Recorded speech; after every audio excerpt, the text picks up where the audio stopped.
Et bonjour à toutes, bonjour à tous, j'espère que vous allez bien. Dernier jour de la semaine, ce soir c'est le week-end. Je vous imagine assez contente. Alors on va terminer cette semaine à thème, sur le thème de faire face à l'angoisse.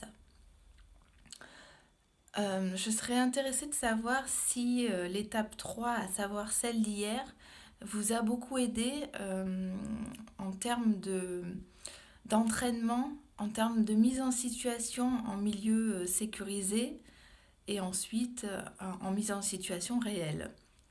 Donc ça concernait effectivement les angoisses qui vous appartenaient, qui vous étiez propre et dont en fait vous étiez maître. Hein. C'est pas quelque chose dont vous étiez, je vais employer un mot un petit peu fort, victime, ou du moins que vous subissiez. Donc voilà, par rapport à cette angoisse-là, normalement, avec le questionnement, qui bien sûr ne se fait pas en 5 minutes, ça peut prendre des jours, voire des semaines ou des mois, mais c'est pas grave. Voilà, s'entraîner à faire face à cette difficulté en milieu sécurisant, hein, où vous vous sentez à l'aise, vous permet petit à petit de franchir les échelons, comme de la même façon que l'escalier du coaching, pour arriver en haut à faire face à l'angoisse, à la peur, de manière beaucoup plus sereine. Donc suite à cette étape, ou bien après l'étape 2, si votre angoisse ne dépend pas de vous, vous allez faire le point. À savoir, est-ce que ça va mieux? Comment je me ressens? Comment je gère cette angoisse?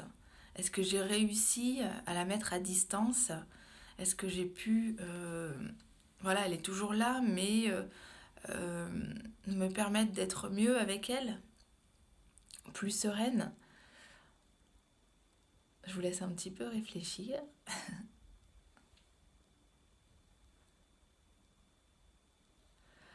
Alors maintenant, vous allez, pour la dernière étape, tout simplement imaginer dans votre situation rêvée, là vous êtes dans votre situation réelle, vous allez imaginer votre situation rêvée. Voilà, dans 6 mois, j'aimerais ne plus avoir peur de prendre la parole en public. Vous changez la phrase en fonction de votre peur. Imaginez-vous ce qui a changé dans 6 mois et qui vous a permis d'accéder à tout simplement à cet objectif-là. Là, pareil, prenez le temps de réfléchir. Qu'est-ce qui a pu bouger en vous? Ou est-ce que rien n'a bougé et la peur est toujours la même? Alors, si jamais effectivement votre peur est toujours égale, ou si elle ne dépend pas de vous, si vous êtes malheureusement tributaire, si on peut dire, de cette peur, mais qu'elle ne vous appartient pas, voilà, c'est dû à une situation, c'est dû à une autre personne, sachant que ce n'est pas la personne qui est en tort, euh, mais c'est vraiment une situation, une problématique. Hein. Les personnes qui ont des difficultés, je vous le dis, ce n'est pas vous qui allez mal, c'est un contexte. Hein. C'est la systémique, c'est tout le système qui fait que ça dysfonctionne. Donc ce n'est pas la personne qui dysfonctionne, c'est bien le système parce qu'il y a un ou plusieurs éléments qui vont mal. Donc si à la fin de cette semaine, là tout de suite, si pour vous votre angoisse est toujours aussi forte, si vous êtes tributaire de cette angoisse, qu'elle n'est pas maître, enfin comment dire, que vous n'avez aucune prise dessus, je vous conseille de vous faire soutenir, de vous entourer de personnes, puisque par vous-même, vous n'avez pas assez d'actions possibles sur cette difficulté. Alors ça peut être un de vos proches, un ami, quelqu'un d'extérieur, ça peut être un psychologue, ça peut être un coach, hein, il n'y a pas de souci, au contraire. Euh, mais il faut que vous puissiez vous entourer Tout simplement pour avoir la possibilité de voir la situation d'un peu de côté, à prendre un petit peu de recul et à être soutenu.